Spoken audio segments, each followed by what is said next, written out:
श्री स्वामी समर्थ. 18 जानेवारीला मौनी अमावस्या आहे आणि या अमावस्येच्या दिवशी काही वस्तू आपल्याला दान करायच्या आहेत. दिवा आपल्याला लावायचा आहे आणि यासोबतच काही वस्तू चुकूनसुद्धा दान करायच्या नाही आहेत. मौनी अमावस्या ही अत्यंत महत्त्वाची अमावस्या आहे आणि ही या वर्षातली पहिली अमावस्या आहे. बघा, या अमावस्या तिथीला मौनी अमावस्या म्हटलं जातं, कारण ही अमावस्या तिथी जी आहे तर या दिवशी आपल्याला काही गोष्टींचा त्याग करायचा असतो. मौन म्हणजे बघा, आपण मौन अवस्थेत असतो, म्हणजे आपण काहीही बोलत नाही, काहीही क्रिया आपण त्यावेळेस करत नसतो. अतिशय दुर्मिळ योग आलेला आहे. तर या उपायाविषयीची संपूर्ण माहिती जाणून घ्यायची असेल तर व्हिडिओ स्किप न करता संपूर्ण बघा आणि चॅनलवर पहिल्यांदा आला असाल तर सबस्क्राईब करा आणि बेल आयकॉनला प्रेस करा, म्हणजे जेव्हाही मी नवीन व्हिडिओ अपलोड करेन त्याचं नोटिफिकेशन सगळ्यात आधी तुम्हाला मिळेल. तर त्यामुळे या मौनी अमावस्येच्या दिवशी आपल्याला भगवान विष्णूंची जमेल तशी छोटी मोठी सेवा जी आहे तर ती करायची आहे. आणि या दिवशी काही सेवा केल्यामुळे, काही उपाय केल्यामुळे आपल्याला पितरांचे आशीर्वाद मिळतो. मी सांगते, पितरांचे आशीर्वाद प्राप्त करून घेणं आपल्यासाठी खूप फायदेशीर ठरतं. तर पितृदोष डोक्यावर असेल ना तर आपल्याला कुठल्याही गोष्टीमध्ये यश मिळत नाही. म्हणून सगळ्यांनी काही छोटे मोठे काही उपाय केले अमुक एक दिवशी, अमावस्येच्या दिवशी दान करणे वगैरे, या गोष्टीने पितृ प्रसन्न होत असतात. तर बघा, मौनी अमावस्येच्या दिवशी काय केले गेले जाते.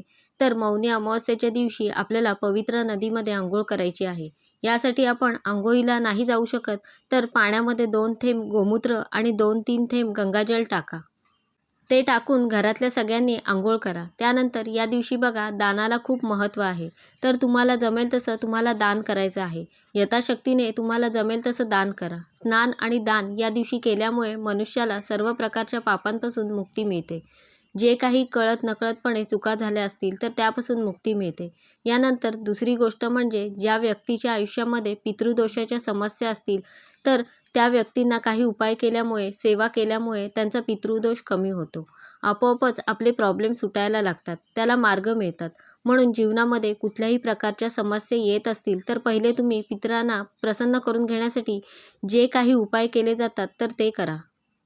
त्यातलेच काही उपाय आपण मौनी अमावस्येला करू शकतो की ज्यामुळे आपल्याला पितृदोषापासून आराम मिळतो. यानंतर मौनी अमावस्येच्या दिवशी बघा, संध्याकाळी महादेवांच्या मंदिरामध्ये जाऊन तुम्हाला दिवा लावायचा आहे. पणती लावा, कणकेचा दिवा लावा चालेल.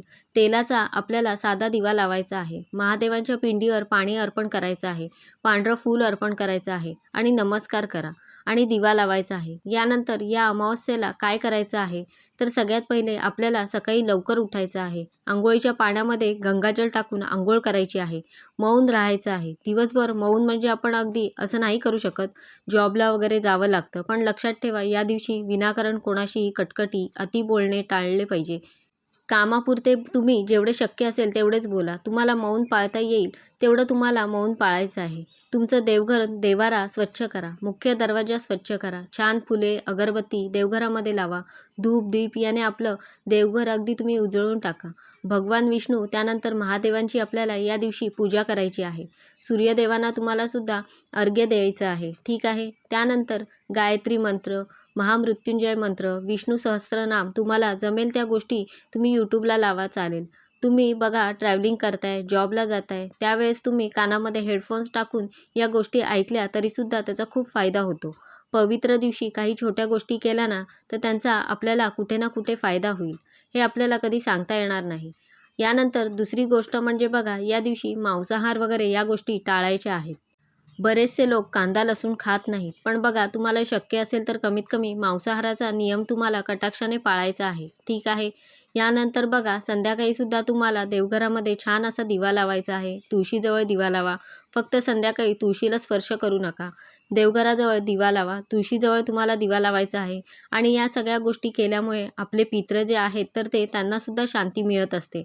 आणि अमावस्येचा दिवस असा आहे ना, घरातल्या सगळ्या वाईट गोष्टी संपवून टाकण्यासाठी या दिवशी आपण छोट्या छोट्या गोष्टी केल्या तर घरातली नकारात्मकता, वाईट गोष्टी, करणी, बाधा या सगळ्या गोष्टी निघून जातात आणि घरामध्ये सुख शांती नांदत असते. म्हणून या गोष्टी आवर्जून करा.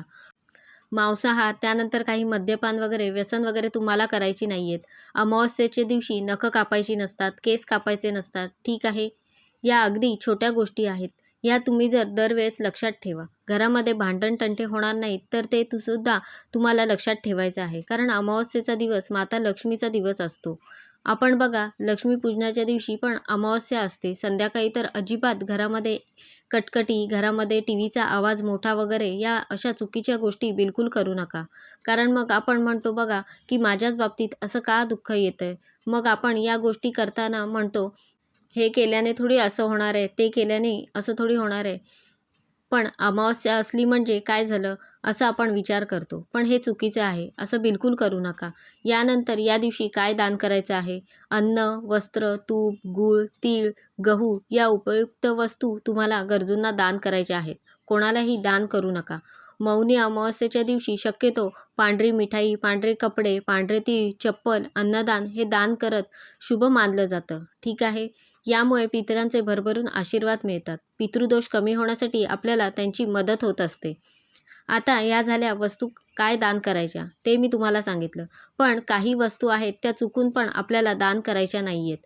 तर सगळ्यात पहिले म्हणजे तुम्हाला अमावस्येच्या दिवशी मौनी अमावस्येला लोखंडाच्या वस्तू काही दान करू नका.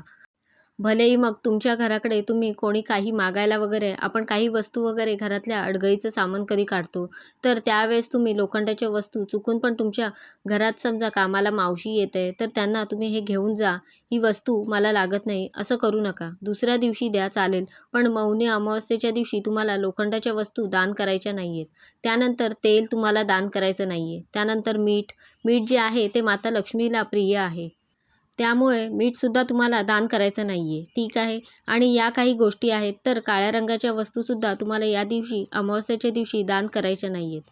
तर बघा दान काय करायचं, काय नाही हे सुद्धा तितकंच महत्त्वाचं आहे. माझ्या मते तुम्हाला हे कळालं असेल.